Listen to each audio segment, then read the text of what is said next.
It's Brandon with Attack of the Fanboy again, bringing you our boss guide for Archangel Eli, because he just refuses to die. So that said, this is the final boss of the game. Prepare accordingly, he is here to ruin your day. Now, the big trick to him is he's going to buff up his left and right arms and expand his combo patterns and attack patterns. So you need to attack and mitigate that by breaking his hands, and you'll make your life far, far simpler.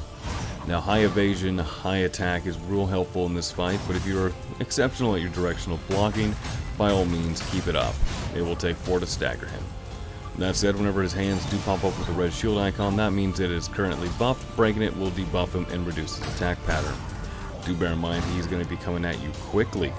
That's why the high evasion is a must in this fight if you are terrible at your blocking.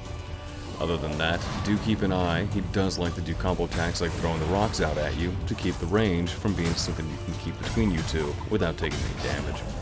He also will spin his sword in the air, which is not too difficult to avoid. Backpedal and get out of it. Just bear in mind he's going to follow up with a very powerful attack. If you do nothing to be rid of that, or at least to avoid that, you're very likely going to come close to death, if not outright die. So he was going to project a lot of rocks at you. These are going to be nanite rocks, kind of like all the bosses at this phase of the game. However, if you just saw there, you will take a heavy dose of damage, and it's going to follow with additional melee attacks. The trick to Eli is getting in and getting out.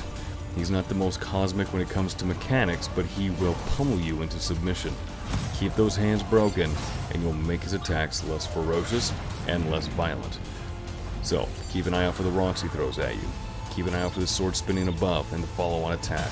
Whenever a hand is buffed, break it. Your drone will be great here, especially if you have a sniper variant, to keep it broken, keep it debuffed. Other than that, he's weak to poison and he's weak to fire. If you have those, go ahead and use them, but he will not take any nano damage. So any nano weapons you have will be less effective here. So, try and keep it at 2 to 3 hits if you can. Keep your distance and dodge as best you can. And best of luck with the final boss of the game. We'll go ahead and let the video play out, but thanks for listening, and I hope to see you again in the next one.